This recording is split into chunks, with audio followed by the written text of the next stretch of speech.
Waalaikumsalam. Yang saya tanyakan, Allahumma tahhir qalbahu waghfir dzambahu wa hassin farjahu wa hassin atau wahsin Ustaz.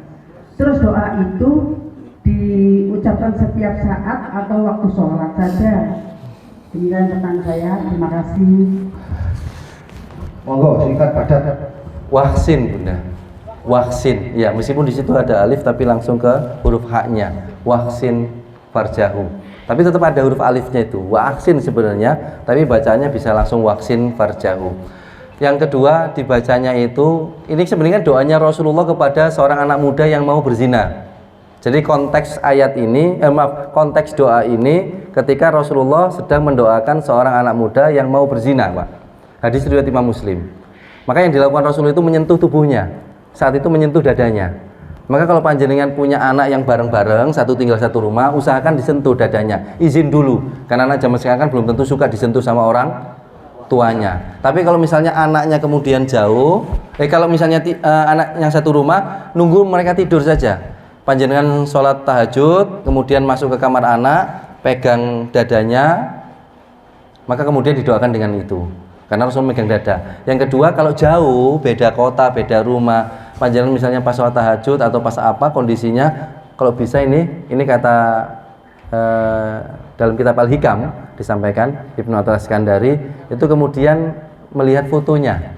Kan sekarang di handphone panjenengan kan ada, sambil membayangkan sedang berdekatan. Sementara seperti itu, Allahu a'lam. Masya Allah, ini loh kalau ngaji santri ini do ngelmu kabeh ya, jadi luar biasa. Ini cinta, terima kasih. Tadi yang ngatur duluan di sana, Pak. Salah duluan. 2 bulan lagi pertanyaan disiapkan, Pak. Assalamualaikum warahmatullahi wabarakatuh. Waalaikumsalam warahmatullahi wabarakatuh, Bapak.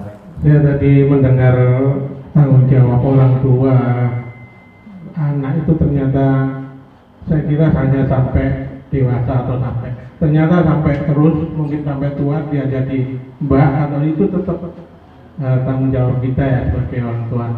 Yang saya tanyakan ini Ustaz, kira-kira kita melakukan apa saja yang kira-kira tadi yang ditanyakan, malaikat akan menanyakan pertanggungjawaban. Artinya gini, nanti malaikat akan beranggapan kamu sudah melakukan semua, kalau ada kesalahan saja sebenarnya bukan kamu, anakmu. Kira-kira itu Pak. Ini jurus ngales ini, Pak. Monggo. Nggih, matur nuwun Bapak. Kewajibannya sebenarnya tidak sampai turun kepada cucu.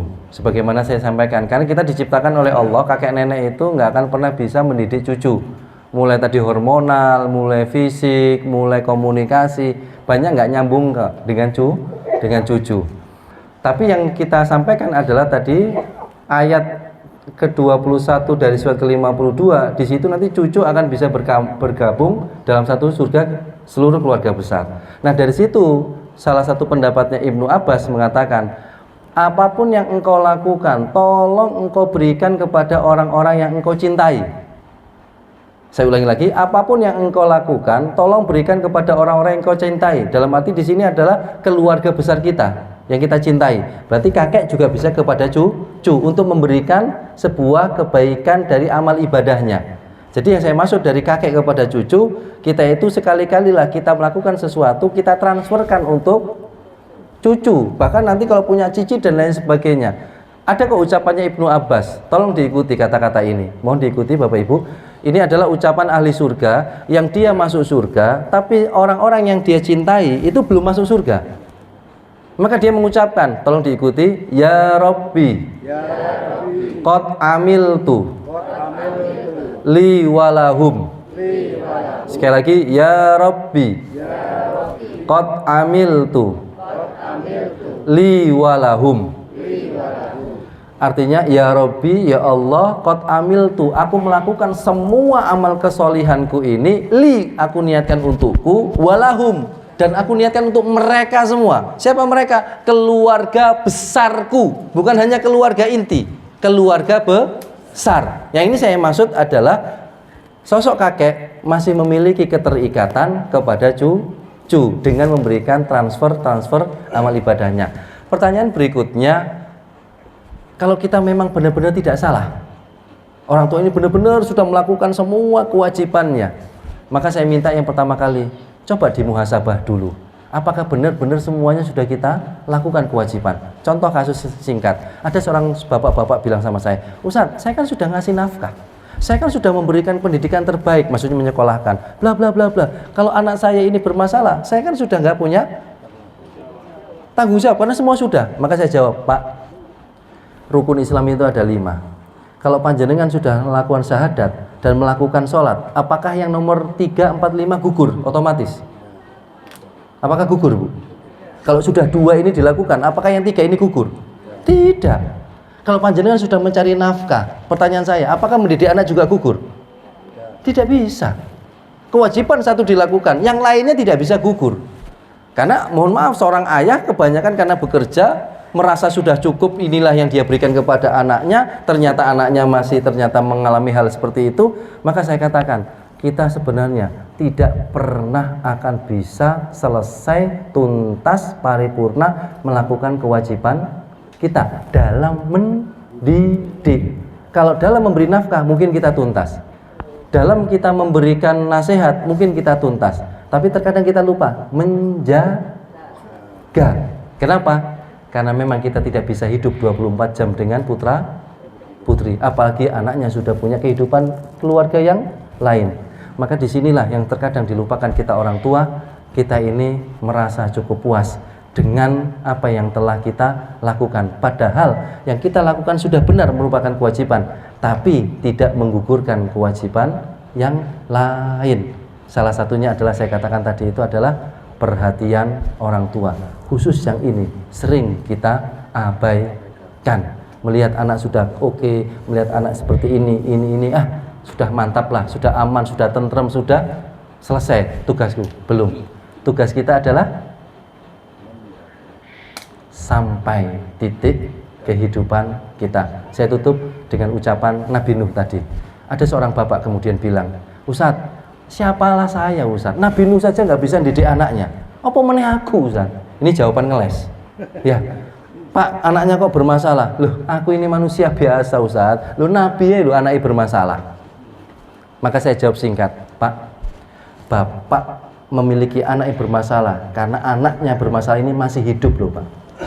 Nabi Nuh memang memiliki anak yang bermasalah, tapi Nabi Nuh tetap mendakwai sampai titik kematian anaknya. Beda kasusnya Pak.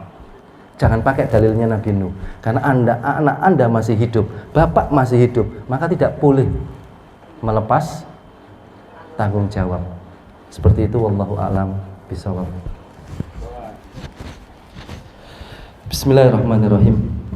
Bapak dan Ibu yang saya hormati, saya tidak banyak mendoakan, nanti saya awali di depan, lalu kemudian saya di tengah-tengah terdiam. Monggo panjenengan mendoakan orang-orang yang panjenengan sayangi, wabil khusus putra-putri panjenengan. Sekali lagi, nanti di tengah-tengah saya diam, panjenengan silakan berdoa masing-masing mendoakan orang-orang yang kita cintai.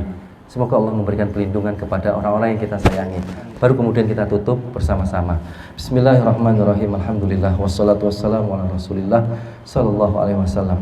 Hamdan na'imin, hamdan syakirin, hamdan yuafi ni'mah wa ikafi mazidah. Ya Rabbana lakal hamdu kama yanbaghi li jalali wajhikal karim wa 'azimi sultanik. Allahumma ya Allah, amartana bid-du'a wa watta'na bil istijabah fastajib du'a'ana. Engkau yang memerintahkan kami berdoa, Engkau yang menjanjikan mengabulkan doa kami. Inilah doa-doa terbaik kami untuk orang-orang yang kami cintai. Ya Allah,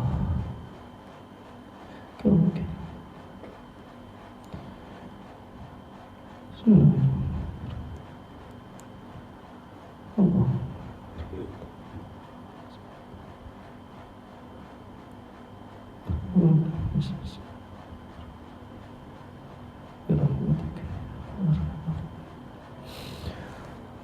Rabbana atina fid dunya hasanah wa fil akhirati hasanah wa qina adzabannar.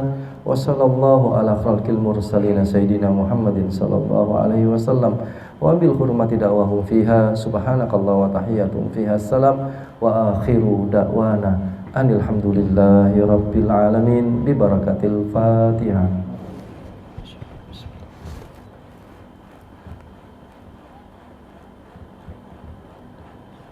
Amin ya rabbal alamin. Terima kasih. Mohon maaf Bapak Ibu mengambil waktunya 5 menit melebihi jam yang sudah harus ditayangkan. Terima kasih. Jazakallahu khair. Bitaufikillah. Mohon maaf batin dan lahir. Wassalamualaikum warahmatullahi wabarakatuh.